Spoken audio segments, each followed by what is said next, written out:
ভোটে ধাক্কার পর এবার হাইকোর্টেও ধাক্কা খেল তৃণমূলের পুষ্পা। ফলতার পরাজিত তৃণমূল প্রার্থী জাহাঙ্গীর খানের আইনি রক্ষা কবচ আর রইল না। তার অন্তর্বর্তী রক্ষা কবচের মেয়াদ বাড়ালো না কলকাতা হাইকোর্ট।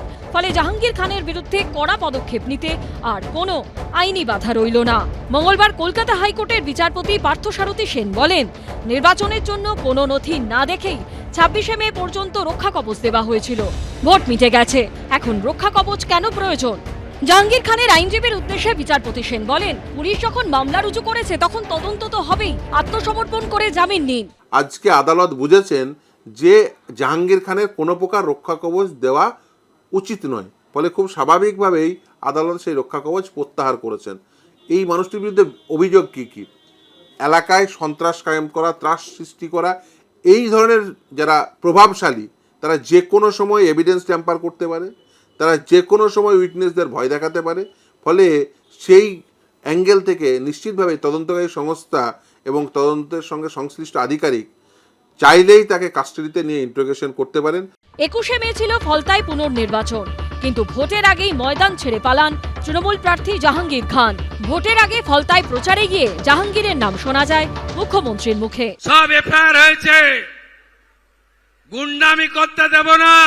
কোথায় পুষ্পা? কোথায় আপনি? দেখতে পাওয়া যাচ্ছে না? 2021 পোস্ট পোল ভায়োলেন্স, জাতীয় মানবাধিকার কমিশন 19 জনকে নটোরিয়াস ক্রিমিনাল ঘোষণা করেছিল, যার মধ্যে এই ভাইপোর জাহাঙ্গীরও ছিল। আমার উপরে ছেড়ে দিন, আমার উপর ছেড়ে দিন, আমি ওর দায়িত্বটা নিয়ে গেলাম। গত 16ই মে জাহাঙ্গীর খানের আত্মীয় তৃণমূল নেতা সাইদুল খানকে গ্রেপ্তার করে পুলিশ। এরপরই গ্রেপ্তার হতে পারেন এই আশঙ্কা প্রকাশ করে কলকাতা হাইকোর্টের দ্বারস্থ হন জাহাঙ্গীর খান। সেই মামলাতেই মঙ্গলবার অন্তর্বর্তী রক্ষা কবচের মেয়াদ বাড়াতে অস্বীকার করল কলকাতা হাইকোর্ট।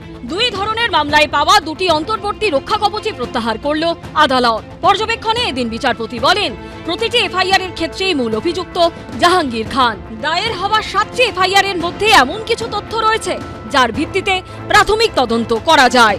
এদিন আদালতে রাজ্য সরকারের আইনজীবী বলেন, এফআইআর খারিজের ওপর একটি মামলায় কলকাতা হাইকোর্ট যে রক্ষা কবচ দিয়েছিল সেটিও আজ উঠে গিয়েছে। জাহাঙ্গীর খানের আইনজীবীর উদ্দেশ্যে বিচারপতি বলেন, আপনি চাইলে মামলা প্রত্যাহার করে নিতে পারেন। আমি যদি পুলিশের রিপোর্টে দেখতে পাই যে অভিযোগের সপক্ষে প্রাথমিকভাবে প্রমাণ আছে, তাহলে এই আদালতের পর্যবেক্ষণ কিন্তু আপনার পক্ষে হিতকর হবে না। রিপোর্ট দেখার পর আমি কিন্তু মামলা প্রত্যাহারের সুযোগ দেব না। এরপরও অন্তর্বর্তী রক্ষা কবচের মেয়াদ বাড়ানোর দাবি জানান জাহাঙ্গীরের আইনজীবী। রাজ্য সরকারের আইনজীবী তখন বলেন, তদন্তে সহযোগিতা করবেন এই শর্তে জাহাঙ্গীর খানকে রক্ষা কবচ দেওয়া হয়। জাহাঙ্গীর খান বাড়িতে নেই, তদন্তে সহযোগিতা করছেন না। পুলিশ আধিকারিকরা বাড়িতে গেছিলেন, খুঁজে পাওয়া যায়নি। জেনারেল ডায়েরি করা হয়েছে। এরপর অন্তর্বর্তী রক্ষা কবচের মেয়াদ আর বাড়ায়নি কলকাতা হাইকোর্ট। সৌভিক মজুমদারের রিপোর্ট, এবিপি আনন্দ। এবিপি আনন্দ, এগিয়ে থাকে, এগিয়ে রাখে।